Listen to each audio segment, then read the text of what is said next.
Eh bien, bienvenue. D'abord, je tiens à remercier la communauté de Chalais. Je suis ici vraiment en représentant d'une équipe, de l'équipe diocésaine à l'écologie intégrale. C'est une équipe qui est constituée exclusivement de bénévoles, mais vous verrez, ils interviendront pendant cette conférence. Donc, on n'est pas des grands conférenciers nationaux, comme vous avez pu avoir Elena Lassida il y a 2 ans. J'étais d'ailleurs dans cette salle. On est juste tout simplement des chrétiens motivés par l'écologie. Et puis, suite à l'apparition de Laudato Si, on a tous décidé, chacun à notre manière, de s'engager. Laudato Si que vous avez tous dévoré plusieurs fois, bien évidemment. Donc, on a décidé de s'engager dans l'Église et dans le diocèse pour contribuer à la mise en œuvre de cette encyclique au sein des paroisses, des communautés chrétiennes, des établissements scolaires. Donc, je dis nous à chaque fois, non pas par pluriel de majesté, mais parce que il y a, comme je l'ai dit, les autres membres de l'équipe qui ont beaucoup contribué à cette présentation. Donc, ce matin, on va tourner autour d'une question posée qui est un peu piège. L'écologie est-elle accessible à tous? Alors, je vous propose de l'aborder en plusieurs étapes. Tout d'abord, des témoignages des membres de l'équipe pour illustrer le fait que l'écologie, chacun a un peu sa porte d'entrée. Ensuite, quelques considérations sur qui est concerné. Il y en a qui peuvent dire, oui, non, mais c'est pas pour moi, c'est pas pour d'autres. C'est les chrétiens, c'est les autres, c'est les riches, c'est les pauvres. Et puis, on ira sur le comment agir. Et puis, on conclura sur la nécessité qui est bien exprimée par le pape d'une vraie conversion impérieuse. Donc, on va au-delà de trier les déchets dans l'écologie intégrale. On va commencer par présenter un peu l'équipe et vous allez avoir 2 petites vidéos qui vont vous présenter successivement 4 membres de l'équipe. Je suis Juliette Le Sueur, je suis membre de l'équipe diocésaine à l'écologie intégrale et ambassadeur Église verte pour le diocèse de Grenoble-Vienne. Je suis arrivée dans cette démarche d'écologie intégrale il y a quelques années, alors de façon plus intense que ce que c'était le cas avant. Et donc c'est à la suite d'une perte d'emploi il y a quelques années que je me suis mise de façon plus radicale dans une démarche zéro déchet. En fait, j'avais lu le livre de Bea Johnson qui s'appelle Zéro déchet et dont le sous-titre est 38% d'économie sur votre budget familial. Et comme moi j'avais cette grosse baisse de salaire et que je savais qu'il allait me falloir quelques mois pour retrouver du travail, et il fallait pallier rapidement à cette manque de salaire. Du coup, je me suis dit que c'était le moment d'essayer et de passer à l'action. Très rapidement, effectivement, je me suis rendu compte que cette baisse de salaire, elle se faisait sentir, mais qu'elle se faisait sentir de façon beaucoup plus douce et beaucoup plus tranquille que si je n'avais pas arrêté d'acheter toutes les choses jetables que j'achetais. Voilà, donc dans les choses qui ont changé, ça a été d'anticiper un peu plus pour pouvoir aller faire les courses au magasin de vrac. Ça a été de fabriquer mes produits d'entretien ou en tout cas utiliser énormément le vinaigre comme produit d'entretien. On a l'impression que ça va prendre du temps à fabriquer tout ça, mais en fait pas du tout. C'est très valorisant. Voilà, j'ai arrêté d'acheter beaucoup de choses que j'achetais dans la salle de bain, de lingettes lavables, des petites serviettes hygiéniques, etc. Avant d'aller dans un magasin acheter quelque chose de neuf, je vais d'abord voir si je trouve l'occasion. Voilà, je vais essayer de réparer aussi. Alors, j'arrive pas à tout réparer, mais je répare quand même pas mal. Je me suis mise à repriser mes chaussettes cette année. Ça, c'est la nouveauté de cet hiver. Voilà, donc la démarche, elle a démarré, donc une première démarche il y a très longtemps puisque j'avais la sensation d'être écolo depuis toujours. Sauf que en fait c'était quand même très intellectuel. Là maintenant je suis passée à l'action depuis quelques années et en fait je n'ai de cesse de continuer de passer à l'action et d'aller découvrir des choses nouvelles. J'ai trouvé un vélo électrique et je remplace de plus en plus, au maximum les trajets en voiture par des trajets à vélo. Que ça me met en joie le vélo. Voilà, j'ai eu une réflexion par rapport à ma banque aussi. Ça m'est arrivé de rencontrer des gens qui avaient des petits budgets et qui comprenaient pas ma démarche. Mais de fait, en fait, quand on a un petit budget, c'est justement ce genre de démarche qui peut nous aider encore plus. Bonjour, je m'appelle Philippe Mouy, prêtre en retraite. J'ai été notamment vicaire général et curé du centre œcuménique Saint-Marc de Grenoble. Et en même temps, j'étais enseignant-chercheur en économie du travail à l'université de Grenoble. Pourquoi je suis écolo? J'ai tellement sillonné les océans à la voile, parcouru je ne sais pas combien de glaciers et de montagnes du monde, que tous les outrages qu'on fait subir à la nature m'atteignent de plein fouet. J'ai aussi rencontré des peuples en Afrique, en Amérique latine, en Asie, qui souffrent aussi de cette mondialisation qu'on leur impose. Et comme économiste, je me suis bien sûr intéressé à la pensée sociale de l'Église. Or, pendant longtemps, les papes disaient pas grand-chose sur l'écologie, sinon quelques phrases pieuses. Mais en 2015, coup d'éclat, c'est la grande surprise de l'encyclique Laudato Si.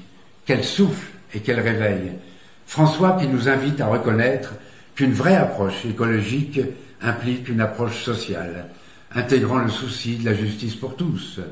Alors la crise économique, nous dit François, c'est aussi la crise de l'organisation collective de nos sociétés et du monde.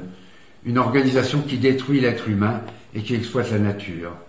Pas de justice climatique, nous dit François, sans une justice sociale. Tout est lié, le climatique et le social, la structure économique et financière de nos sociétés et nos comportements individuels. Et pour ma part, pour vivre ce chemin de conversion à l'écologie intégrale, je retiens 3 types d'applications possibles. D'abord, on ne peut pas être vivant sans faire alliance avec tous les vivants.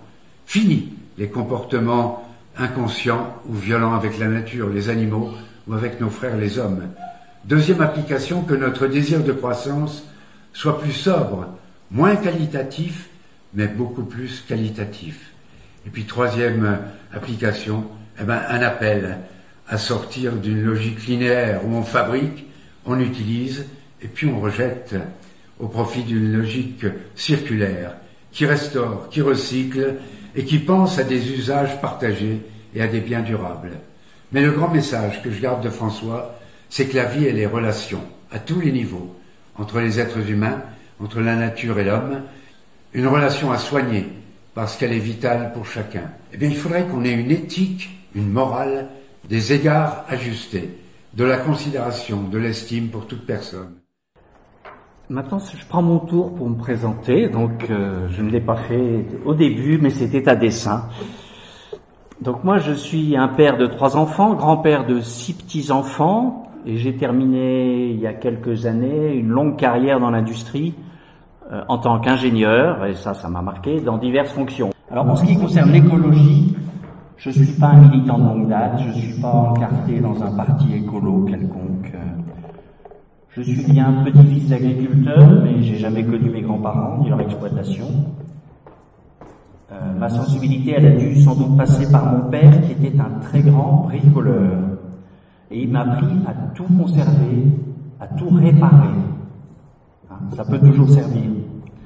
Et pendant toute ma carrière, quand je la relis, j'ai toujours cherché à optimiser, à économiser la matière première, à, comme je l'ai souvent dit, remplacer la matière première par de la matière grise. Et à la maison, je répare, je ne jette rien, je répare tout. Et d'aller à la déchetterie, ça me rend vraiment malade quand je vois tout ce qui se jette. S'il fallait donner le déclic qui m'a fait connecter cette tendance, qui est quasi génétique, à l'écologie, c'est, je crois, la lecture vers 2000 ou 2001 d'un premier rapport du WWF qui disait que si tous les habitants de la Terre vivaient comme des Français, il faudrait 2 planètes. Ça m'a renforcé mes convictions, et c'était à l'époque 2 planètes, maintenant c'est beaucoup plus, hélas. Et du coup, je suis devenu encore plus économe, mais encore plus soucieux de la consommation des ressources naturelles. Et tout récemment, bien sûr, c'est venu sur l'émission de CO2, évolution naturelle. Laudato Si est paru il y a déjà 6 ans, et ça m'a renforcé dans mes convictions, ça les a élargies, ça me fait progresser tous les jours, et ça crée un lien avec ma foi. Donc ça me fait progresser vers le respect de toutes les ressources de la nature. Bien qu'il faut être honnête, il y a encore des tapettes à souris dans ma cave. Donc, s'il fallait me caractériser par une formule, je suis plutôt un écolo-économe. Voilà, pour moi. Maintenant, je passe la parole aux autres membres de l'équipe. Bonjour, je suis Anne-Laure Pinoche-Perret, je suis membre de l'équipe Église Verte. Je travaille pour le service Diaconie et Soins, donc un service diocésain qui a pour mission à la fois soutenir les chrétiens engagés dans des actions de solidarité, de lien aux personnes vulnérables, et puis de permettre à ces personnes de trouver toute leur place dans notre Église. Et ça définit un petit peu l'écolo que je suis, puisque moi je crois profondément que dans notre monde, chacun a sa place, et que ça vaut pour les personnes, ça vaut aussi pour la nature, pour notre environnement. Tout est composé pour vivre ensemble, que chacun a une place, qu'il n'y a pas de petite et de grande place, mais que voilà, tout le monde cohabite justement au service de la vie. Cette conception de l'écologie, on pourrait dire que c'est une conception intégrale dans le sens où elle engage dans les choix, elle engage dans la réflexion, elle engage dans le partage. On dit souvent, le pape François dit souvent tout est lié et c'est très repris. Mais pour moi, cette réalité du tout est lié, elle s'incarne. C'est pas conceptuel. C'est-à-dire que ça engage dans les petits choix de la vie et puis dans le combat, dans les grandes causes aussi. Pour tout ça, on peut pas le faire seul. Donc on n'est pas écolo tout seul. Et d'ailleurs, on n'est pas que écolo. On est écolo et plein de choses. Voilà. Et puis surtout, on est écolo ensemble. Du coup, parce que c'est ensemble qu'on peut réfléchir, c'est ensemble qu'on peut prendre conscience, c'est ensemble aussi qu'on peut agir. Donc pour moi, il y a cette dimension très personnelle de choix à poser, et puis aussi très collective de comment on arrive à s'entraîner les uns les autres pour témoigner et pour permettre de prendre conscience qu'il y a une urgence pour vivre, pour mieux vivre, et puis pour transmettre un monde vivable. Alors l'écologie chrétienne, pourquoi ça m'intéresse et pourquoi je m'engage ? Déjà l'écologie, ça fait très longtemps que je suis engagée en politique au niveau de l'écologie, disons du point par mon vote, et puis qu'on essaye avec mon mari et nos enfants d'ailleurs d'avoir des attitudes écologiques dans notre consommation notamment, nos déplacements. Et voilà, moi au niveau politique par exemple, je comprends pas comment ça se fait qu'il n'y ait pas une union politique forte, parce que c'est le combat du moment, quoi. Il y a une urgence écologique très forte. Et là, on a plein de signes qui nous le montrent dans la nature, dans la météo, peut-être même avec la pandémie. Donc moi, j'ai une conviction, c'est qu'il faut faire quelque chose de manière très, très, très urgente. Et je voudrais bien que soit le parti écologiste, soit les autres partis se mettent tous ensemble pour sauver la planète, quoi, finalement, et la vie sur la planète surtout. Et puis après, il y a eu pour moi un grand choc, ça a été Laudato Si. Donc quand j'ai lu Laudato Si, j'ai pris conscience de beaucoup de choses et notamment ça a changé complètement pour moi le rapport entre l'homme et la nature. Et donc mon rapport moi-même avec la nature, j'ai toujours beaucoup aimé la nature, ça a toujours été pour moi un lieu de ressourcement, un lieu aussi où tu peux rencontrer Dieu parce que c'est beau, tout simplement, la nature est belle et elle est calme, elle est sereine, mais surtout c'est pour moi un lieu magnifique de la puissance de vie qui est sur notre terre et dont Dieu est à l'origine. C'est-à-dire que la nature, elle est jamais rancunière. C'est-à-dire vous abandonnez un coin, et ben tout de suite la vie foisonne, et même vous bétonnez un endroit, si vous enlevez le béton, la vie reprend. Donc la nature n'est pas rancunière, et donc pour moi c'est un beau témoignage de l'amour de Dieu, qui n'est jamais rancunier non plus. Et Laudato Si, donc pour moi ça a été un renversement personnel et spirituel, c'est-à-dire que tous les éléments de la nature ont été créés par Dieu, et donc sont mes frères et sœurs. Puisqu'on a été créés ensemble, notre Père est le même, c'est Dieu. Alors voilà, vous venez de voir 5 écolos qui sont différents, hein. Entre Juliette qui est partie de son zéro déchet, Philippe qui était un grand voyageur et qui a pris Laudato Si de plein fouet,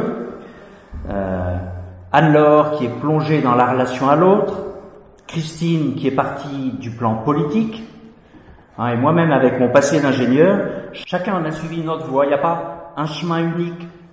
Et on commence déjà à entrevoir, rien qu'en regardant ces témoignages, une réponse à la question. Le zéro déchet, la contemplation de la nature, l'étude de Laudato Si, la relation plus faible, le bulletin de vote ou la récupération et le recyclage, ce sont bien des écologies qui sont accessibles à tous.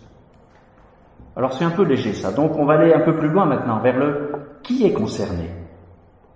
Parce que il y a une première question qu'on peut vraiment se poser, qu'on m'a déjà posée, c'est qu'est-ce que les chrétiens viennent faire dans cette galère ? Il y a un tas d'associations, il y a un tas de mouvements laïcs qui font très bien le boulot. Pourquoi ne pas s'engager au sein de ces mouvements ? Est-ce qu'il y a une écologie spécifiquement chrétienne ? Alors on vous propose 2 axes de réponse. Pourquoi s'engager en tant qu'individu et pourquoi l'Église elle-même doit s'engager ? Alors, pourquoi en tant que chrétien s'engager ? Je ne vais pas marcher sur les plates-bandes des théologiens du CPM qui parleront mieux que moi, mais finalement il y a quand même un tas de versets bibliques qui sont clairs. Bon, il y a Genèse 1,28 que j'ai pas recopié, mais Dieu vit tout ce qu'il a fait et voilà, c'était bon. L'Éternel Dieu prit l'homme et le plaça dans le jardin d'Éden pour le cultiver et le garder. Finalement, avec ma logique d'ingénieur d'aujourd'hui, quand je connais l'impact de l'environnement sur les autres, j'ai du mal à considérer que Dieu m'a placé dans cette superbe création pour la bousiller, que c'est faire la volonté de Dieu que de bousiller sa création. Quand on dit « et Dieu dit que cela était bon », et il le dit en plus 5 fois à la fin de chaque journée de la création. Donc, première raison, vu qu'il dit que cela était bon, je n'ai pas à l'exploiter abusivement. Ensuite, deuxième chose, le message du Christ, c'est l'amour du prochain.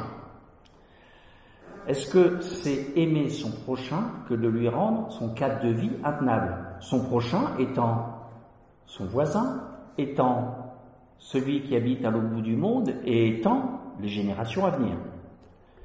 Et quelque part, le « qu'as-tu fait de ton frère ?» question qui nous sera peut-être posée le dernier jour, moi aujourd'hui je la comprends en « qu'as-tu fait de l'air que respire ton frère ?» Qu'as-tu fait des terres inondables et des côtes et des deltas que ton frère cultive pour sa subsistance ? Et puis même plus égoïstement, est-ce que c'est un acte d'amour vis-à-vis de mes petits-enfants que de leur laisser une planète invivable ? Je ne crois pas. Alors notre devoir, c'est bien de laisser une planète, de laisser à nos descendants une planète encore plus belle que celle qui a été créée. Il me semble que les théologiens disent qu'on est placé en co-créateur. Donc voilà pourquoi en tant que chrétien, je m'engage. Alors maintenant, pourquoi l'Église doit-elle s'engager ? Bon, d'abord parce que le pape nous y incite, c'est déjà une bonne raison en tant que telle. Et l'écologie intégrale, c'est pas que la pérennité de la planète, c'est aussi l'état de nos sociétés, de nos relations, de tout notre vivre ensemble. Et puis ensuite, j'ai parlé des associations laïques, mais l'Église, c'est quand même l'ONG la plus puissante du monde. Donc, elle ne peut pas laisser les autres faire le job sans s'engager. Donc voilà les 2 raisons pour lesquelles, en tant que chrétien et Église, il faut qu'on s'engage. Venons-en maintenant à la question qui est sous-tendue dans le titre. L'écologie, est-ce qu'on est tous concernés ? C'est plutôt pour les riches ou plutôt pour les pauvres ? Je vais faire une première réponse qui est de dire c'est pour tous, mais de manière un peu différente, comme les œufs au bacon du petit déjeuner. Le cochon et la poule sont tous les 2 impliqués, mais pas tout à fait de la même manière. Pour parler de manière un peu binaire, on va parler des riches et des pauvres. Les riches, ce sont ceux qui, majoritairement, sont la cause de l'exploitation des ressources, de la pollution de l'air et de l'aggravation des inégalités avec le système capitaliste. Ce sont eux qui sont la cause de la consommation d'énergie, du dérèglement climatique, etc. Et les pauvres, ce sont ceux qui subissent tout ça, avec la sécheresse qui augmente, avec les eaux qui montent, avec les deltas surpeuplés, etc. Je suis très binaire, bien sûr. Mais qui sont les riches ? Qui sont les 10% les plus riches de la planète qui émettent la moitié du CO2 ? Vous avez là le pourcentage de CO2 qui est émis par décile de richesse de la population. On voit que les 10% les plus riches émettent 49% du CO2. les 20%, près de 70%. Donc c'est vraiment un problème de riches. Et pour être riche, il suffit de gagner 1 000 € mensuels. Au risque d'avoir une formule simplificatrice et lapidaire, quand en France on est au-dessus du seuil de pauvreté, on fait partie des 10% du monde les plus riches. Et quand en France on est au RSA, on fait partie des 20% les plus riches. Donc, je pense que, sauf exception, j'ai pas vu de SDF dans la salle, mais notre job à tous, en tant que riches et chrétiens, c'est vraiment de faire notre part, de modifier les choses. Donc, bien évidemment, on a tous covoituré pour monter ici, hein, mais encore, comment agir? L'action, pour être efficace, elle doit être menée sur 3 niveaux. Il y a le niveau de notre action personnelle, que j'ai représenté avec la petite famille là-haut, bien entendu, mais il y a des choses qu'on ne peut pas faire seul. Il y a des choses qu'on fait au niveau d'une entreprise ou d'une communauté, et je les mets au même niveau, au milieu, j'ai mis une petite usine, mais on peut considérer que c'est une communauté, que c'est une paroisse, que c'est une entreprise. Par exemple, ça concerne les bâtiments où on est accueilli ici, individuellement, on n'y peut pas grand-chose, c'est la communauté qui l'a en charge. Et puis il y a des actions qui dépassent la communauté, c'est au niveau politique, que ce soit local, national ou international. Donc, 3 niveaux, personnel, communautaire, politique. Et il y a un frein à l'action qu'on voit très souvent, c'est de dire je suis pas au bon niveau, moi je peux pas le faire, il faudrait que les autres, etc. C'est vrai qu'à titre personnel, je peux pas faire grand-chose pour faire fermer les centrales à charbon en Pologne. C'est vrai. Et que les centrales à charbon, ça émet énormément de CO2. Et c'est vrai que mes petites économies d'électricité vont pas faire grand-chose face à une centrale, qu'elle soit à charbon ou nucléaire. Alors, j'ai envie de dire, pourquoi m'embêter alors que de l'autre côté, les bureaux de l'usine, là, ou de je ne sais qui, sont allumés toute la nuit, alors qu'il n'y a personne dedans. Donc, on peut toujours avoir cette excuse de dire, mais moi, ce que je vais faire, c'est rien par rapport aux autres. Et puis c'est vrai que ça sert à rien que je prenne mon vélo si les autres continuent à avoir des gros SUV qui consomment de plus en plus. Et puis on dit, des fois c'est les politiques qui devraient prendre des décisions, mais c'est aussi vrai que les politiques, eux, ils disent, moi j'hésite à remettre les gilets jaunes dans la rue si je leur demande de ne pas dépasser le 110 km/h sur les autoroutes. Et puis les entreprises, elles diront, oui, mais attendez, moi je suis dans un monde concurrentiel, donc il faut que ce soit l'État qui m'impose des normes de façon à ce qu'on soit tous dans des concurrences plus loyales. Bref, on a toujours une bonne raison pour dire, c'est pas à moi de démarrer, c'est à l'autre niveau. Donc à ce sujet, une fois encore, vraiment tout est lié. Le politique, il impose ses vues sur les collectivités, les individus, mais les individus, ils élisent les politiques. Christine nous l'a dit d'ailleurs en parlant de politique. Et les communautés, elles servent les individus, elles font pression sur les politiques. Et les individus, ils achètent des biens, donc ils font pression sur les entreprises. Donc, si on veut avancer, en un mot, mon message, c'est, il faut pas attendre. Il faut agir sur les 3 niveaux en même temps, sans attendre l'autre. Et ces niveaux, ils s'entraideront l'un l'autre. C'est le démarrage de cette spirale qui est le plus difficile. On est ici à Chalais, alors j'ai décidé de partir sur l'aspect communauté, pour une communauté ou une paroisse. Hélène Alassida, qui est venue ici il y a 2 ans, elle vous a parlé du label Église verte, qui a été mis en place par la Conférence des évêques de France, par la Fédération protestante de France et par le Conseil des orthodoxes. Je suis désolé, je ne connais pas leur nom, donc qui est vraiment œcuménique. Ils ont mis en place cette démarche label Église verte, qui est une démarche pour aider les communautés à avancer. Et je vous propose de compléter un peu la présentation d'Elena en donnant quelques pistes concrètes. C'est aussi ce qu'on m'a demandé, je crois. Donc, ce label Église verte, c'est une démarche qui s'adresse pour les communautés, qui aborde, et elle aborde différents volets d'action. Célébration, catéchèse, bâtiment, terrain, engagement communautaire, global et local, et insuffler un mode de vie chez ses membres. On va les balayer rapidement l'un et l'autre là, en commençant par célébration et catéchèse. C'est pas par hasard que ça vient en premier. La crise écologique, c'est surtout une crise morale et spirituelle qui a amené des crises de comportement. Et l'enjeu, c'est vraiment de restaurer un lien entre l'homme et son environnement, entre l'homme et son prochain.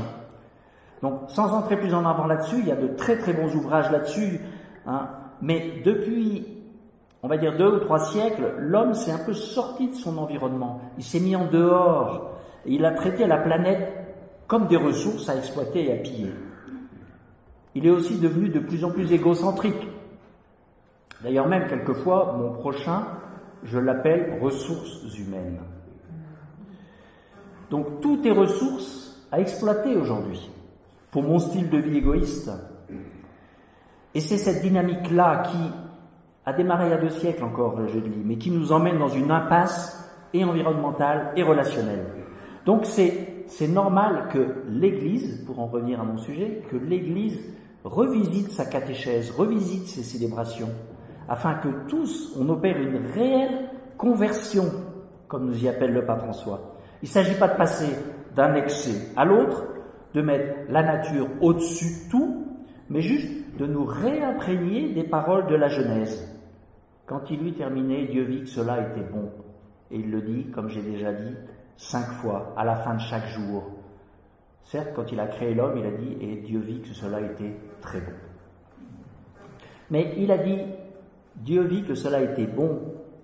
Il n'a pas dit « Dieu vit que cela était utile ». Hein? L'homme est co-créateur, voilà. Et le rôle de nos communautés, c'est bien de nous imprégner de tout ça.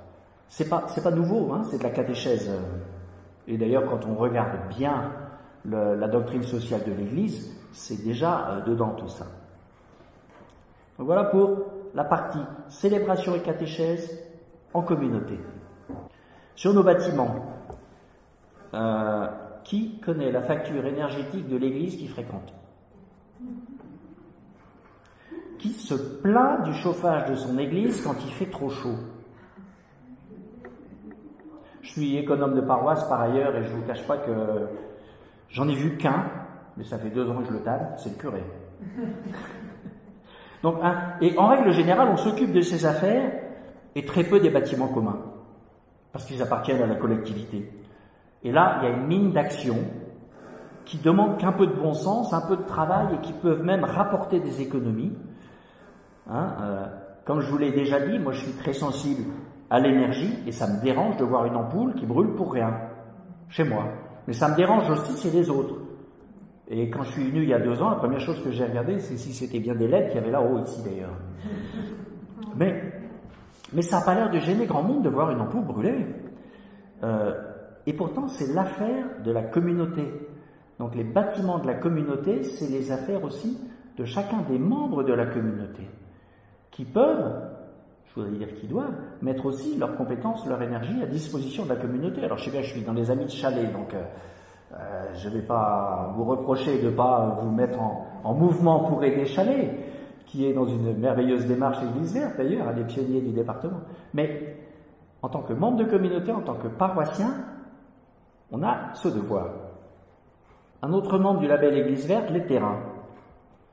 Alors avant d'aller voir les agriculteurs, qu'est-ce qu'on fait pour nos terrains paroissiaux? Il y en a qui en font des jardins partagés, pas beaucoup. On peut y installer des composts de quartier, même quand on a juste quelques mètres carrés en ville, on peut y mettre un compost de quartier. On peut faire des nichoirs à oiseaux par les enfants du caté, avec des palettes qu'on a récupérées et qu'on recycle, par exemple. On peut en faire un espace de méditation. Enfin, il y a un tas de pistes qui sont d'ailleurs bien décrites dans les outils qui supportent le label Église Verte, mais il y a un tas de pistes qu'une communauté peut faire sur ces terrains. Et là encore, ça va partir des individus qui les suggèrent à la communauté. On n'est pas obligé de faire des énormes choses. De toute façon, un pas entraîne l'autre. Et autant démarrer par le pas le plus facile. Engagement global et local, communautaire et politique. Est-ce que notre communauté, elle est visible sur le plan local, en tant que communauté? Est-ce que ça lui arrive d'interpeller ou d'inviter les élus locaux? Je sais que Sœur Julie est en contact avec la mairie pour mettre des beaux panneaux de covoiturage en bas. Mais est-ce que toutes nos communautés en font autant? Surveiller qu'il y ait assez d'arceaux à vélo pour que les gens puissent venir à vélo à la messe? Est-ce que on organise des clean walks, par exemple, donc des marches de nettoyage autour de nos églises, de nos lieux de culte? Et puis maintenant que la pandémie est derrière nous, on va tous, n'est-ce pas, organiser des belles soirées débats, des ciné-débats autour de films, en invitant largement. Bon, allez, c'est le moment de faire un peu de pub. L'équipe diocésaine Écologie Intégrale, elle anime une émission hebdomadaire sur RCF qui s'appelle Commune Planète. Est-ce qu'il y a dans la salle ou dans les paroisses des gens qui sont prêts à s'engager pour prendre leur lait, pour nous assurer 1 ou 2 émissions par an?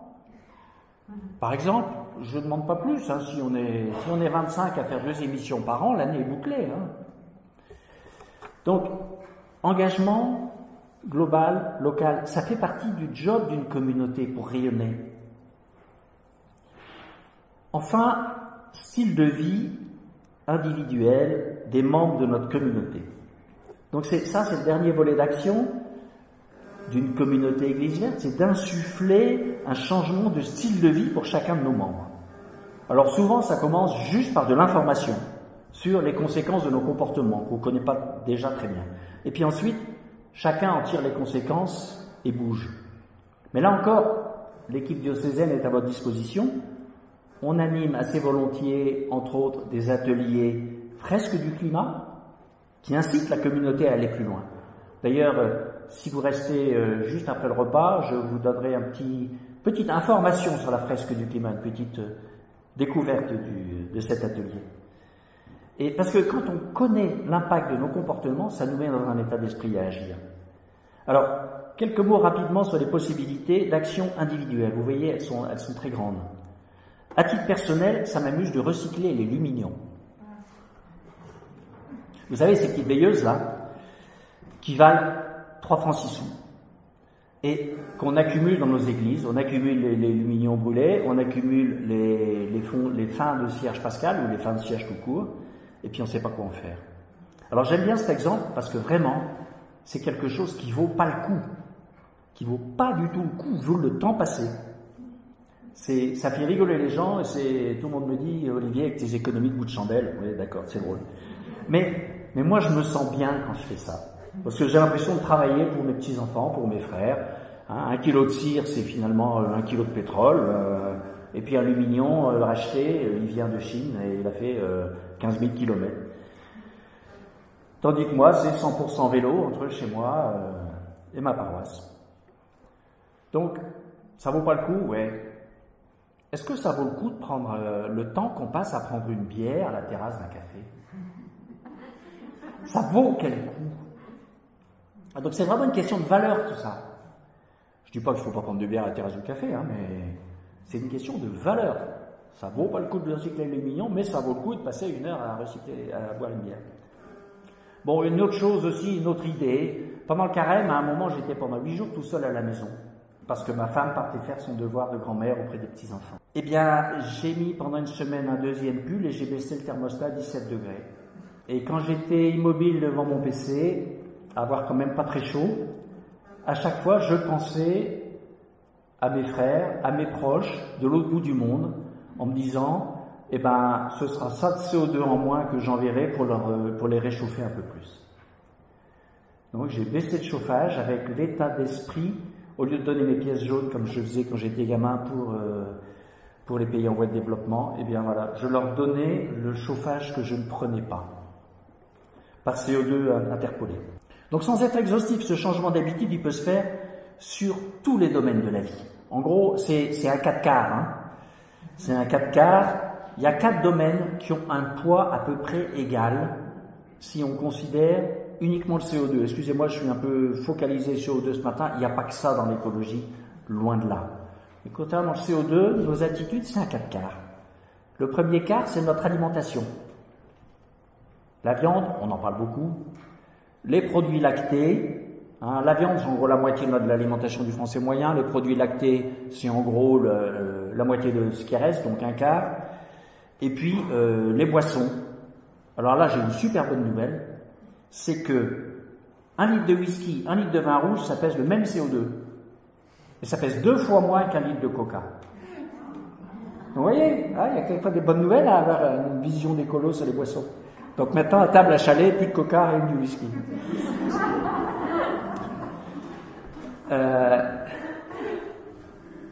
Autre exemple, nos transports.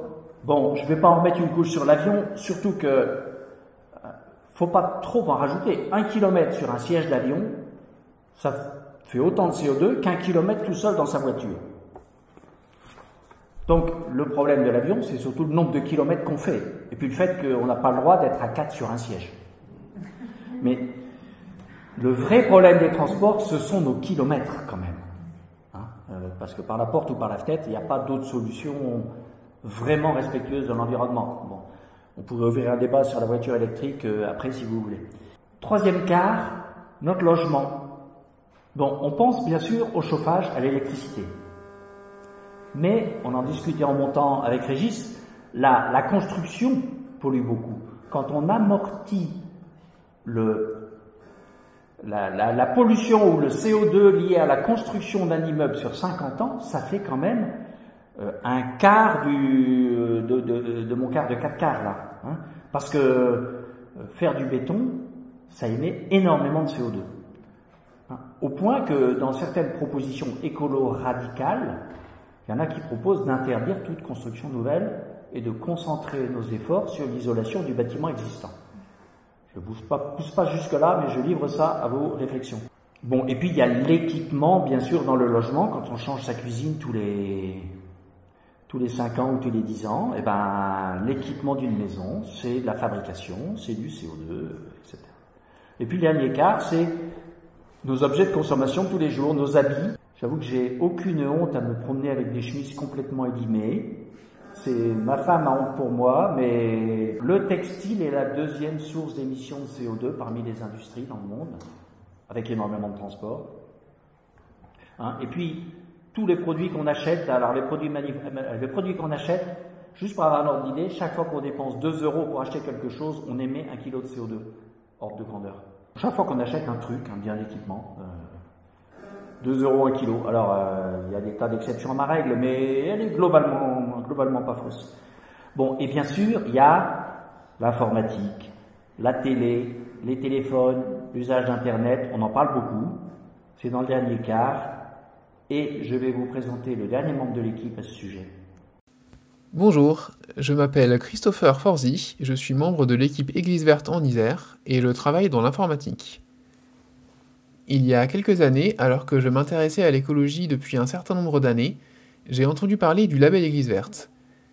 Je fréquentais alors la pastorale des jeunes adultes et je m'étais rendu compte que certains, peut-être même la plupart des jeunes professionnels que je connaissais, avaient l'air de ne pas se rendre compte de la réalité de l'urgence écologique, et je trouvais cela regrettable. J'ai pensé qu'inscrire notre communauté au label serait une bonne façon de la réconcilier avec l'écologie. J'ai monté une équipe pour porter ce projet, et nous avons essayé de créer une dynamique dans la communauté. C'est comme ça que j'ai découvert l'écologie intégrale. Dans mon quotidien, comme j'utilise beaucoup l'informatique, j'essaye de trouver les outils qui sont les plus éthiques et écologiques, ce qui me conduit en général à m'éloigner des grosses sociétés américaines et à privilégier les logiciels libres et les outils français. Par exemple, j'utilise une boîte mail écologique et dont les serveurs sont en France. J'ai également choisi un téléphone de la marque Fairphone, car c'est la seule à mettre en place des alternatives plus durables, plus écologiques et plus respectueuses des droits humains dans la chaîne de production.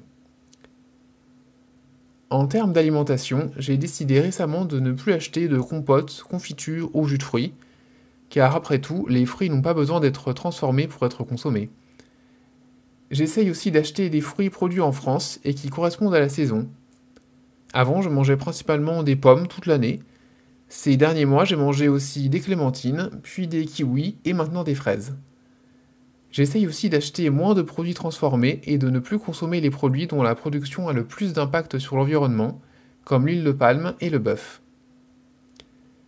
Il me reste sans doute encore pas mal de choses à faire évoluer, mais en tout cas je me réjouis de voir que depuis quelques années il y a un fort réveil des consciences sur le sujet, notamment parmi les chrétiens, et qui a franchi un nouveau cap ces derniers mois.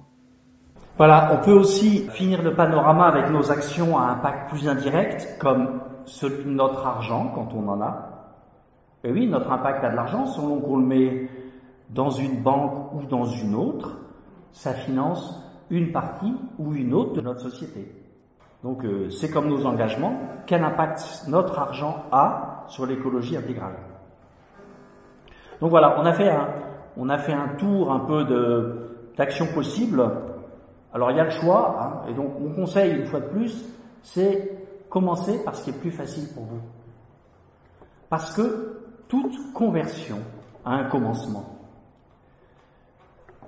Je vous ai parlé un peu de chiffres, mais pas de beaucoup, pour savoir de combien il faut qu'on change.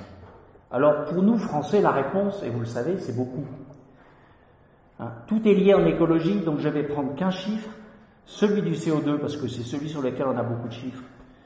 Mais notre empreinte carbone, et si on réduit notre empreinte carbone, de toute façon, ça aura des impacts sur tout le reste, sur les ressources, sur le plastique, sur etc. Et l'empreinte carbone d'un Français moyen, c'est 12 tonnes. 12 tonnes qui sont là. Vous avez mon 4 quarts là-haut, plus une partie liée aux services publics, aux hôpitaux, etc.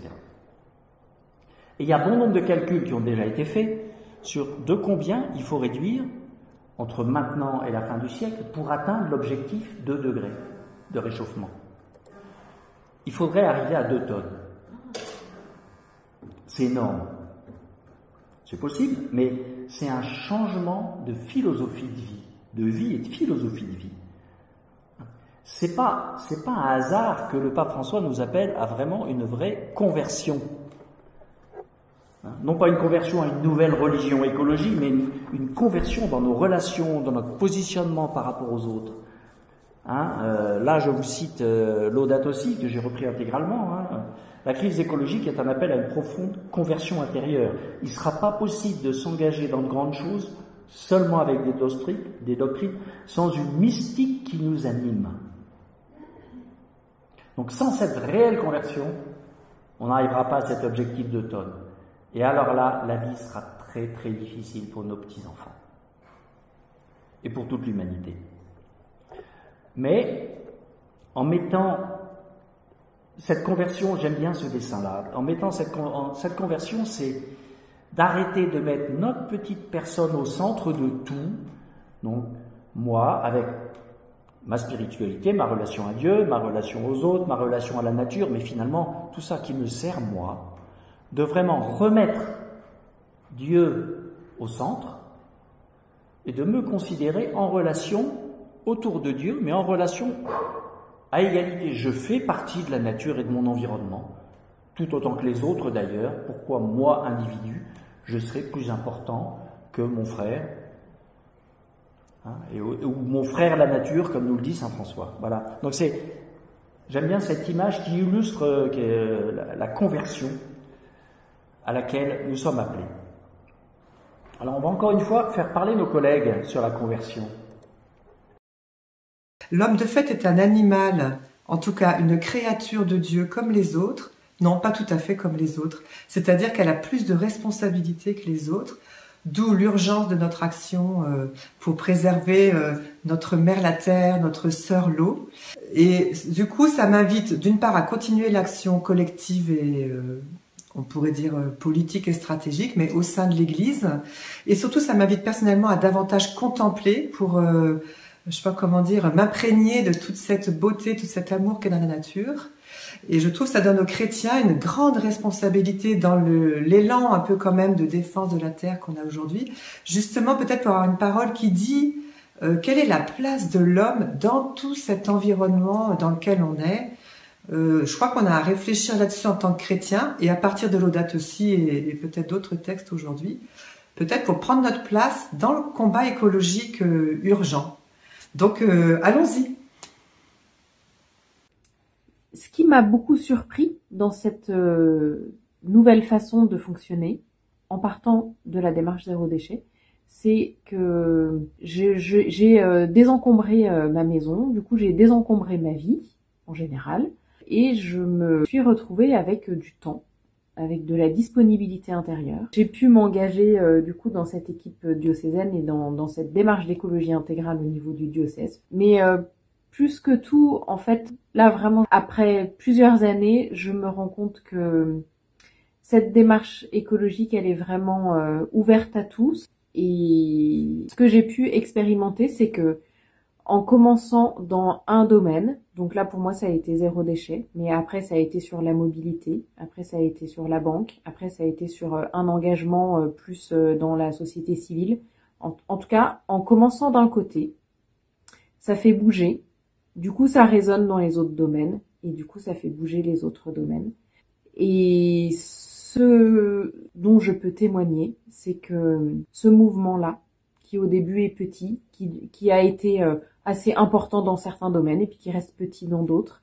En tout cas, ce mouvement-là, moi, dans mon quotidien, il m'a apporté d'abord beaucoup de joie, il m'a apporté de la paix. Je me sens beaucoup plus équilibrée, beaucoup plus centrée sur mon axe qu'avant. Je me rends compte aussi que du coup, ça fait du bien autour de moi. Et cette démarche d'écologie intégrale, pour moi, elle remet l'homme au centre, elle remet la qualité des relations humaines au centre de notre environnement. Moi, je reviendrai pas en arrière avec un autre mode de fonctionnement comme avant, super consumériste et parce que c'est pas fertile et c'est pas je trouve que c'est bourré de désespérance, alors que, au contraire, pour moi, en tout cas dans ma façon de vivre ma démarche d'écologie intégrale, c'est tous les jours des petits mouvements d'espérance, tous les jours des grands mouvements de paix, tous les jours des tout petits moments de joie ou des énormes moments de joie. Et ça, c'est bon. Et moi, je goûte ça et je me délecte de ça et c'est super. Alors, c'est vrai que notre crise climatique, elle est redoublée par la crise du Covid. On se sent beaucoup plus vulnérable, beaucoup plus fragile, en interdépendance, on pourrait désespérer, mais François nous lance dans une écologie de l'espérance. Il est encore temps de redresser la barre. Marx, autrefois, nous faisait croire aux lendemains qui chantent, et on les attend toujours. Mais stimulés par François, j'en suis persuadé, ensemble, nous allons faire venir de lents, mais de vrais demain qui chantent. Voilà, pour terminer, je vous propose cette citation de Laudato Si, à croire que François paraphrase Juliette, à moins que ce soit le contraire. La sobriété qui est vécue avec liberté et de manière consciente est libératrice. C'est pas moins de vie, c'est pas une plus basse intensité de vie, mais c'est tout le contraire. Le bonheur requiert de savoir limiter certains besoins qui nous abrutissent en nous rendant ainsi disponibles aux multiples possibilités qu'offre la vie. Alors pour revenir sur l'intitulé de cette matinée à la question « L'écologie est-elle accessible à tous ?» Bon, bien évidemment, notre réponse c'est oui. Cette conversion intérieure à laquelle nous sommes appelés, on y est tous appelés. Et y répondre, c'est pas une question de moyens, qu'ils soient financiers, intellectuels, sociaux ou tout autre. Voilà ce que je voulais vous dire ce matin. Je vous remercie.